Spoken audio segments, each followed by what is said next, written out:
Hi, welcome to Sunil Maths tutorial. Let us solve one problem from integral equations.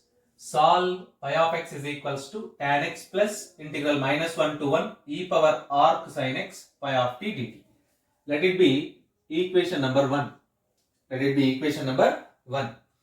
So equation 1 can be written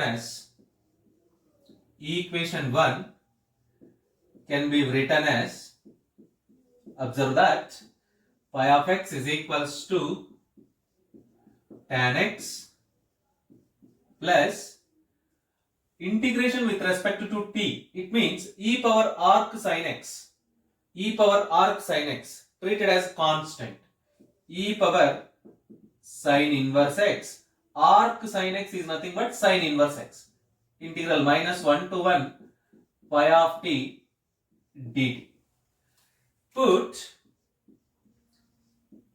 c is equals to integral minus 1 to 1 pi of t dt. Put c is equals to integral minus 1 to 1 pi of t dt. Let it be equation number 2. Equation number 2. In equation number 2, before going to, equation number 2, put this value here, you get pi of x is equals to tan x plus e power sin inverse x whole integral treated as a constant c. Let it be c. Now you observe that pi of x is equals to tan x plus c into e power sin inverse x. Let it be equation number 3. Using equation 3 in equation 2 we get. Using equation 3 in equation 2 we get. Let us substitute equation 3 in equation 2 we get. Instead of pi of t, I mean pi of x is equals to tan x plus c into e power sin inverse x. By using pi of t as tan t c into e power sin inverse t. Substitute that one in that equation number 2 we get. Equation 2 implies c is equals to integral minus 1 to 1 pi of t means tan t plus c into e power sin inverse t dt. This is the value of c. Let us split the integration. If you split the integration, you get this. By splitting integration, we get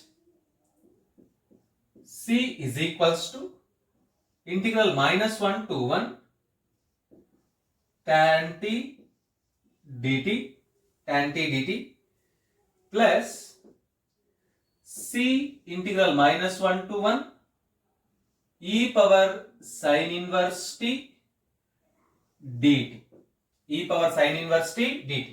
By shifting the second integral into left side and making c common, we get 1 minus integral minus 1 to 1 e power sin inverse t dt is equals to integral minus 1 to 1 tan t dt. Let it be equation number 4. Yes.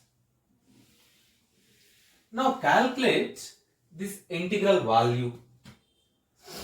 Now integral minus 1 to 1 e power sin inverse t dt is equals to, put x is equals to sin inverse t. Put x is equals to sin inverse t, which implies sin x is equals to t, which implies cos x dx is equals to dt. Observe that. Put x is equals to sin inverse t, then sin x is equals to t. Differentiate, you get cos x dx is equals to dt. And also you have to write the limits. T value varies from minus 1 to 1. If t is equals to minus 1, x is equals to sin inverse of minus 1 this is nothing but minus pi by 2. If t is equals to plus 1, x is equals to t value minus 1. So you get sine inverse of 1. Sine inverse of 1 is equals to pi by 2. Therefore, the limits varies from minus 1 to 1 implies minus pi by 2 to plus pi by 2. So this integral limit becomes minus pi by 2 to plus pi by 2. Minus pi by 2 to plus pi by 2. And you observe that e power sine inverse t, you get e power x. What is dt? What is dt? Cos x dx. Cos x dx. Integral e power x cos x dx. After substituting all these values. Remember that these are the substitutions. X is equals to sine inverse t. Then sine x is equals to t. Cos x is equals to d. Cos x dx is equals to dt. And the limits are minus 1 to plus 1. So if you take t is equals to minus 1, then x is equals to minus pi by 2. If you take t is equals to 1, then x is equals to plus pi by 2. Yes, after substituting all these values, you get this integral. And this is one of the simple integral. We know this directly. Integral e power x cos x dx. Integral e power x cos x dx is equals to e power x by 2 into cos x plus sin x. Observe the formula. Integral e power x cos x dx is equals to e power x by 2 into cos x plus sin x. Actually, this is integral e power ax cos bx formula. Integral e power ax cos bx, where a is equals to 1 and b also equivalent to 1. By applying that formula, you get here e power x by 2 into cos x plus sin x. The limits are minus pi by 2 to plus pi by 2. Minus pi by 2 to plus pi by 2. Upper limit pi by 2. You observe that cos pi by 2 is 0. Cos pi by 2 is 0. Sin pi by 2 is 1. Cos pi by 2 0. Sin pi by 2 is 1. So by substituting the limits, upper limit e power pi by 2 into cos pi by 2 plus sin pi by 2 minus e power minus pi by 2 into cos pi by 2, cos of minus pi by 2 here also, plus sin of minus pi by 2. Sin of minus pi by 2.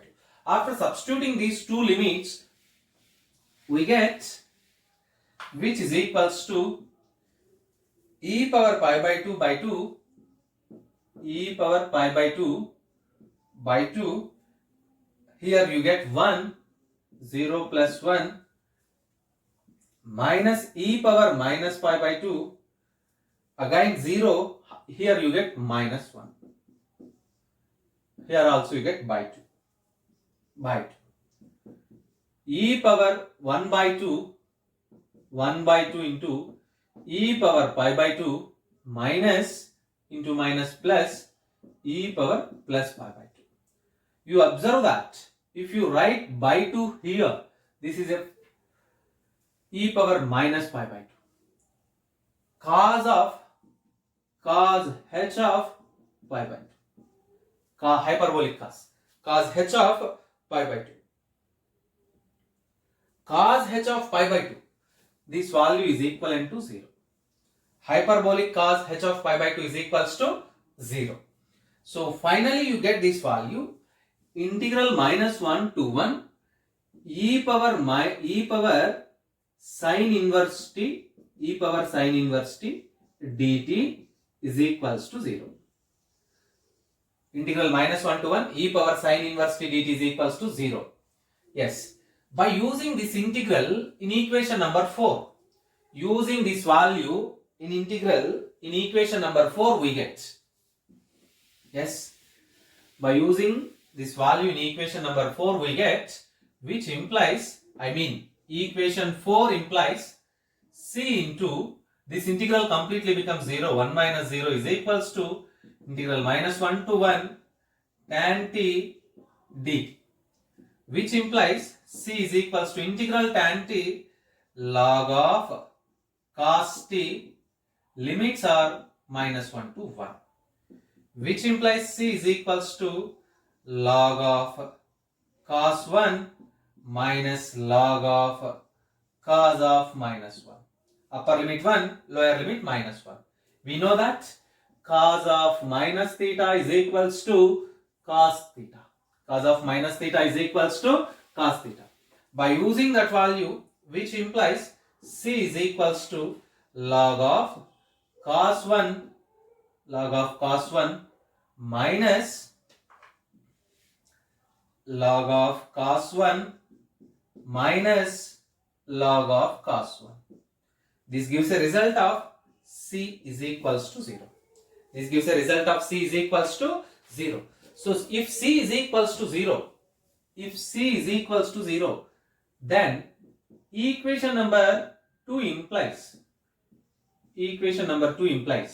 if c is equals to 0, then equation number 2 implies pi of x becomes, actually the pi of x is equals to tan x plus c into e power sin inverse x. Actually pi of x is equals to tan x plus c into e power sin inverse x. But the value of c is 0. I mean c is equals to 0. Therefore this equation becomes pi of x is equals to tan x. Which is solution of given integral equation. Observe that pi of x is equals to tan x is the solution of given integral equation. So observe the procedure.